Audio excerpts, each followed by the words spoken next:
Deep in the heart of the universe, there's a mysterious and powerful force, hidden, waiting to be unlocked. It's a force that could change the world as we know it, and it's called antimatter. Let's discover what this thing is and how we could use it to turn our lives upside down. Antimatter is the science fiction fantasy come to life. You may have heard about it in Star Trek and Star Wars, but it's actually a real thing that scientists have been studying for over a century. But what is it exactly, and how is it different from regular matter? Well, let's start with the basics. You probably know that atoms are made up of tiny particles called protons, neutrons, and electrons. These particles are all made of matter, which is what we're all made of and what makes up everything around us. And antimatter is just like that, but with a twist. Instead of protons, antimatter atoms have something called antiprotons. And instead of neutrons, they have antineutrons. And instead of electrons, they have positrons. Almost got you there. Basically, antimatter is made up of particles with opposite charge, spin, and other properties of regular matter. While a proton has a positive charge and an antiproton has a negative charge, and while an electron has a negative charge, an anti-electron, also known as a positron, has a positive charge. Get it? Antimatter is kinda like an evil twin of regular matter. It's the mirror image of everything that we're all familiar with. Just like how Batman has the Joker, matter has antimatter. So, if you ever wanted to know what it's like to be in a world where everything is made of the opposite, this would be your answer. And here's the best part. When the antimatter and matter particles meet, they literally annihilate each other, releasing a tremendous amount of energy at the same time. This is why scientists believe that it could provide an almost limitless source of power. Now, you might be wondering, where is all this antimatter?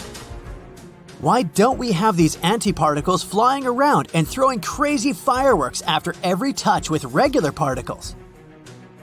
Actually, scientists believe that during the Big Bang, matter and antimatter were created in equal amounts, but for some reason, matter came to dominate. So, when they started destroying each other, in the end, ordinary matter won by a hair. Why did it happen? We still have no idea. This is one of the biggest mysteries in physics. All we know is that in the end, that's how we got the universe we know today. Makes you wonder what our universe would look like if regular matter lost. But that's a topic for another day. Antimatter is considered to be one of the most fascinating things in science. It has the potential to revolutionize our understanding of the universe and, of course, may be a new source of energy.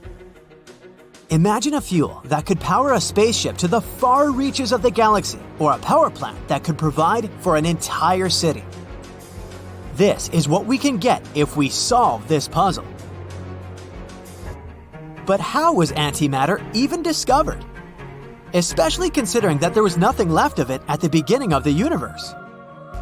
Well, scientists were able to discover it in a very clever way.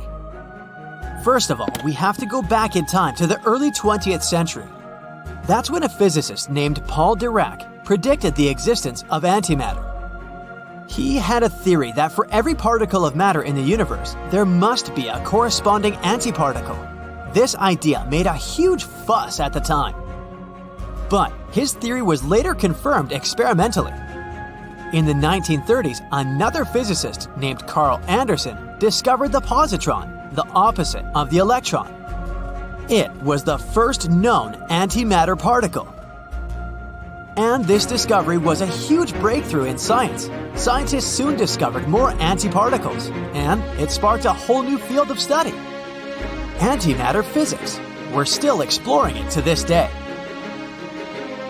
But how did we even discover these particles? Didn't we just say that there was no antimatter left after the Big Bang? Well, not really. There is some antimatter in space. It's just very rare, and finding it is a real treasure hunt. Scientists look for antimatter in space by searching for cosmic rays. that are made up of antimatter particles. We can also create antimatter in laboratories. Right now, scientists use super cool machines called particle accelerators for that. The most famous one is the CERN's Large Hadron Collider, which is the biggest, most famous collider in the world.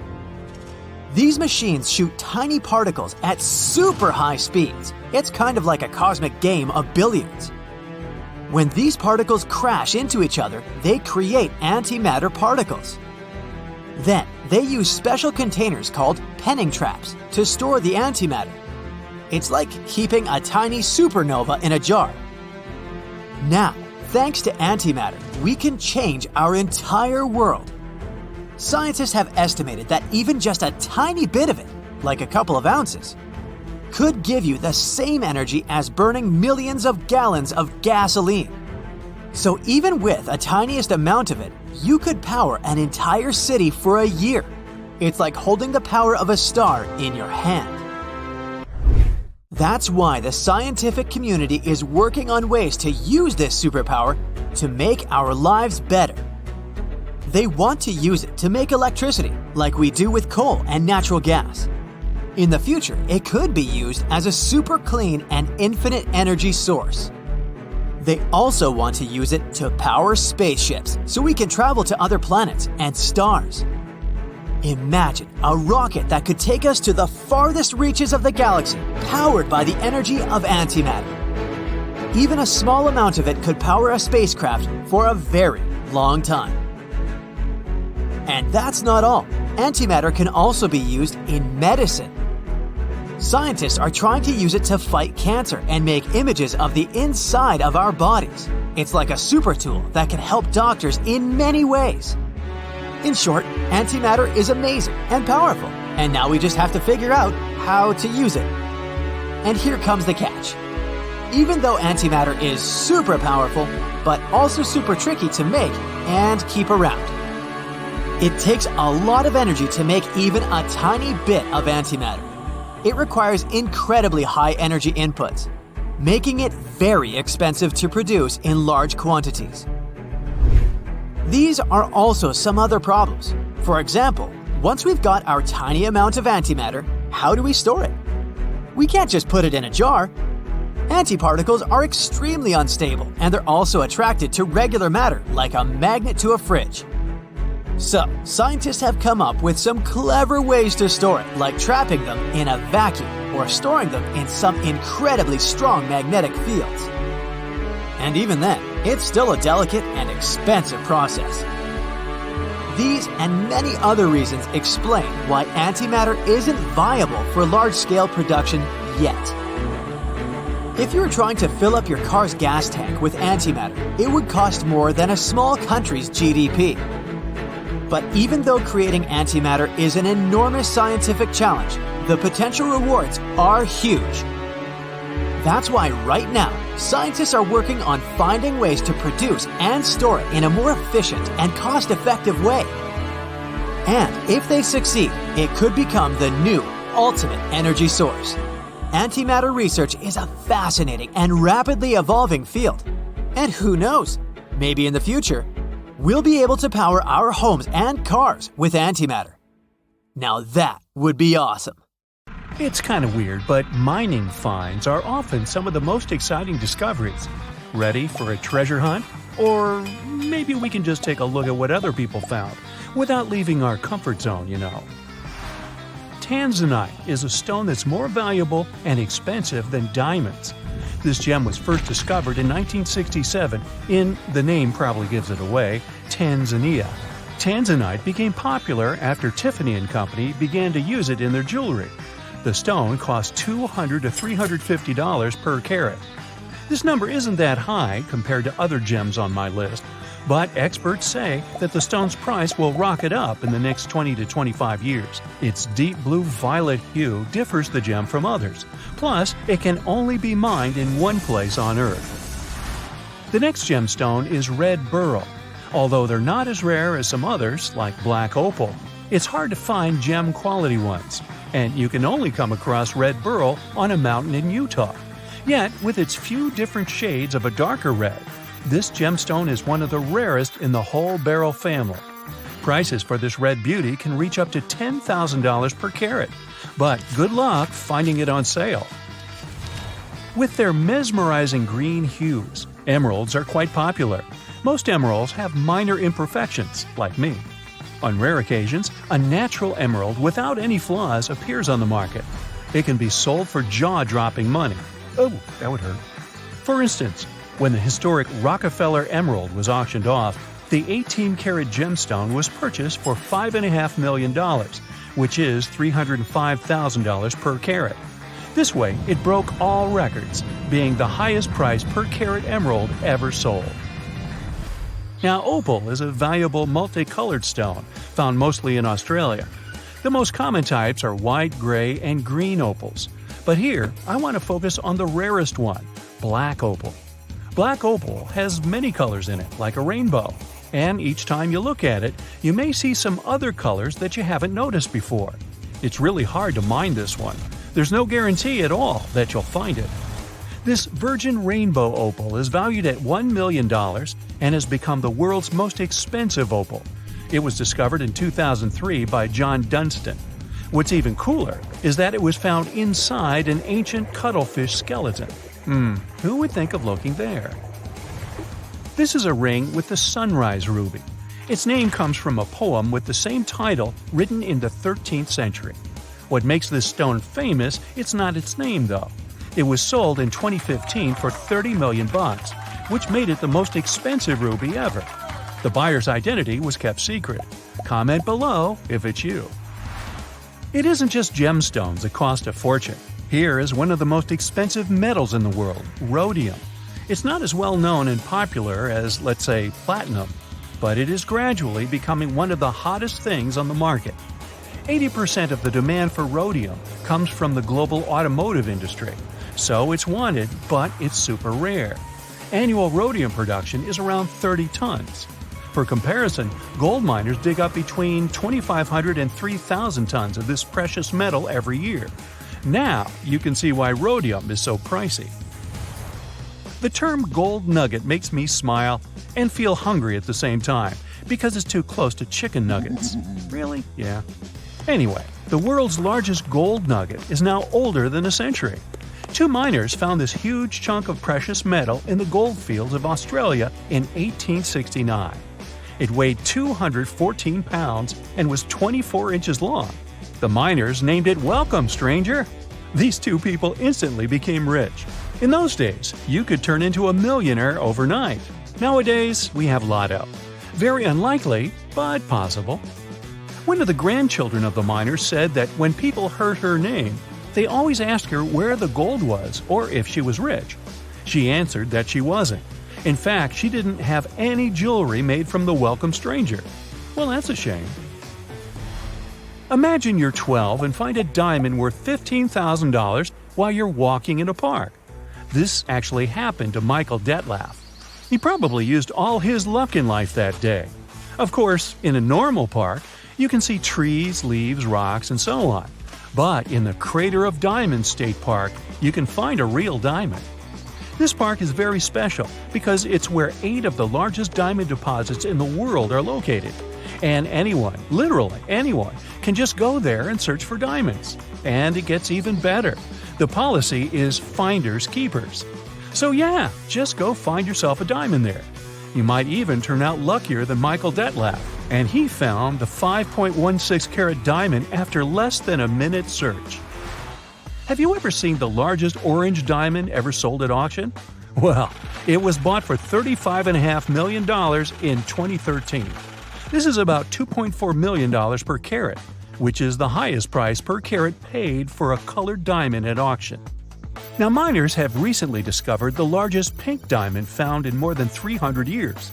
The diamond has the nickname Lulo Rose, which comes from the Lulo mine in northeastern Angola. The pink diamond weighs 170 carats. Right now, the largest pink diamond in the world is the 182-carat Darya Ainur from the Iranian collection of national jewels, but the newly discovered Lulo Rose is almost as large.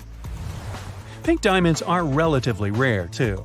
Science can't fully explain what gives the gem that rosy hue. Hey, maybe they're shy or embarrass easily. But the fact is that they're worth a lot of money.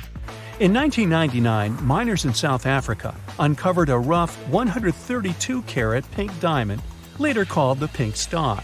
In 2013, the Pink Star was sold for approximately $83 million at auction.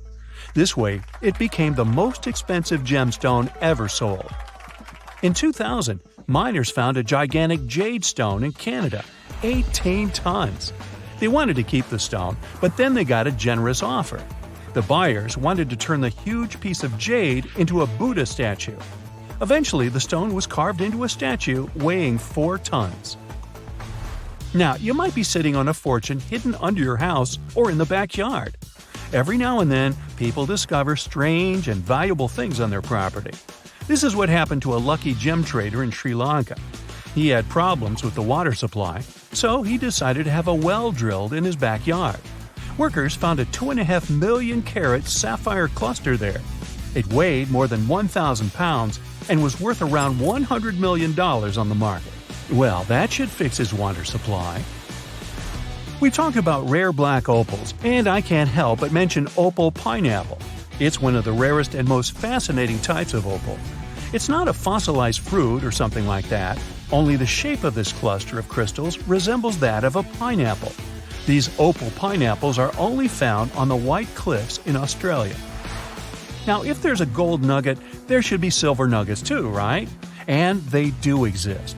In fact, the largest silver nugget ever mined was found in the United States. It weighed 1,853 pounds. It was too large to be carried in one piece, so it was cut into 3 pieces and moved from the Smuggler Mine near Aspen, Colorado in 1894. Now look at this sparkling purple gemstone. The Empress of Uruguay is the perfect amethyst geode in the world. That's a hollow rock with thousands of perfect crystals that formed inside. This geode is 130 million years old. It's 11 feet high and weighs 2.5 tons. So imagine extracting something that big from the soil. It took miners 3 months to take it out from the solid basalt which surrounded it. So, what would you do if you found something as precious as these treasures? They say, whoever they are, that the greatest mistake a person can ever make is to be afraid of making one. Yeah, okay. But when it comes to construction stuff, it's best to avoid them altogether. Not only can they be perilous, but quite pricey too. Like Tacoma Narrows Bridge in Washington. The construction works were finished in 1940. A twin suspension bridge was unique and one-of-a-kind construction never seen before. In today's equivalent, it cost about $1 billion. Still, despite the amount of money spent, the bridge lasted slightly over 4 months. The engineers apparently missed one highly important issue: the wind. So the bridge would sway and buckle, and that was probably because of a new construction method never used before. By the way, the workers did notice something went wrong before the construction was finished, but they didn't really pay attention to it and continued their work as if nothing had happened. They even nicknamed it Galloping Gertie. Well, one day, the wiggly bridge rolled and collapsed, and millions of dollars spent ended up in the river. The good news? Nobody got injured there. The next one on the list is the Aon Center, one of the tallest buildings in Chicago today. Now, Chicago is famous for hosting the first skyscraper ever, but the Aon Center has had bad luck. It was supposed to be an architectural masterpiece covered with exquisite Carrara marble from Tuscany. Bello! Yeah, it was incredible when it was just built, but it turned out the marble chunks weren't thick enough, and soon after, the Aon Center started sort of peeling, just like you peel a hard-boiled egg. You can still find this building at the very same place where it was constructed, but it looks somewhat different from the original version.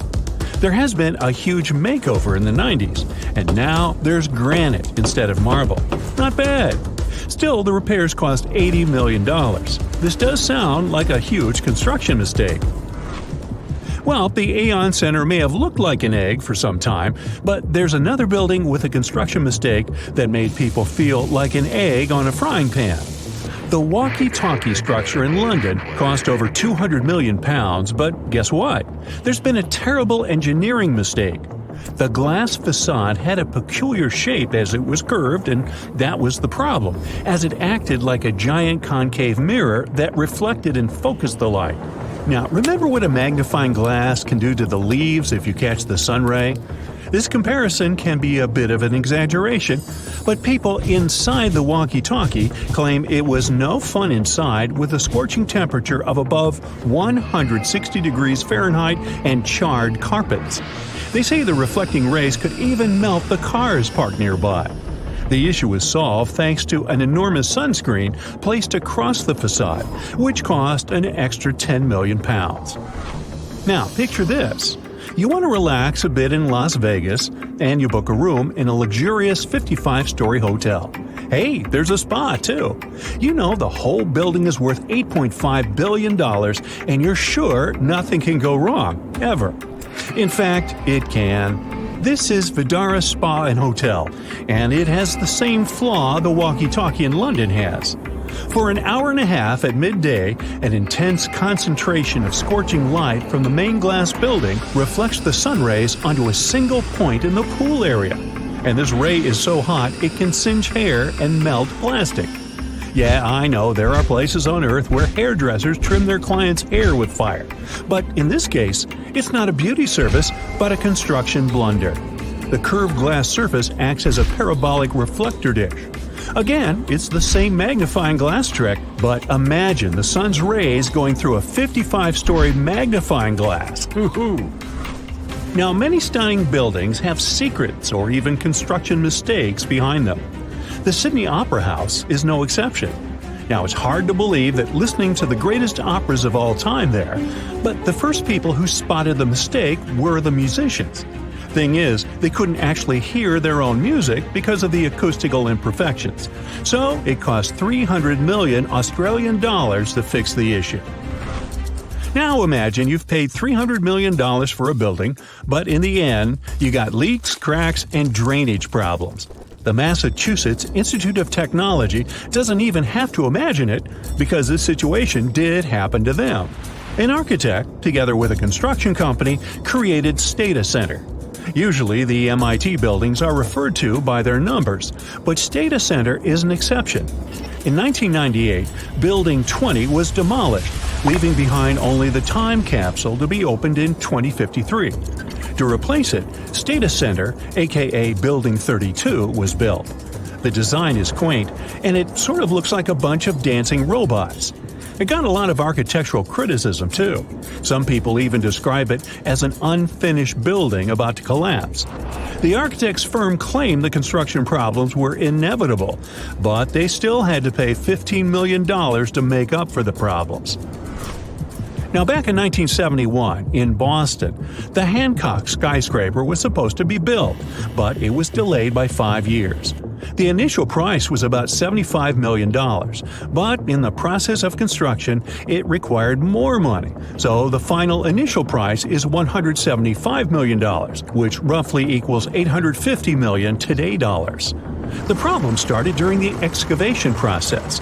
The temporary retaining walls didn't turn out to be strong enough to hold back the clay and mud, so they kind of warped. It's like when you stack playing cards. You shift one in the foundation and the whole stack falls apart. Well, the same thing happens when the soil shifts, which happened when building the Hancock. The pavements and the nearby buildings got cracked too, and the utility lines got damaged as well. Those damages cost at least $11 million back in 1976, as one of the damaged nearby buildings won a lawsuit. Today's equivalent of the first mistake is about $53 million. Another trouble is the blue reflecting glass covering the skyscraper. You may think it acted as a magnifying glass again, but nope. Those glass panels would constantly detach and crash down on the sidewalk.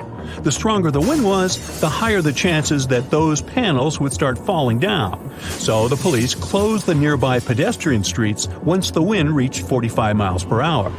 In the end, all the 10,344 panels were replaced. There was no other way out.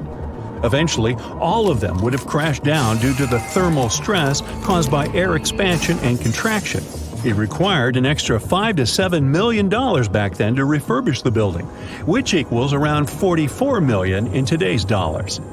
One more problem yet again. We all know the skyscrapers tend to sway a bit, right? Those sways usually come unnoticed, but not for the Hancock. People who live on the upper floor started having motion sickness, so the right thing to do was to install a mass damper to minimize vibrations.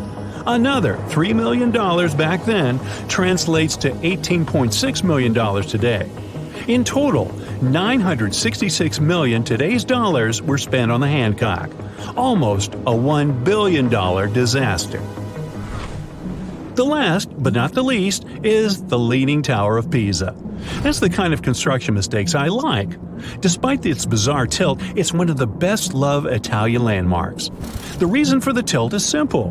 The soil on the construction site was too soft to handle such a massive construction, and this is why the tower's foundations are kind of destabilized.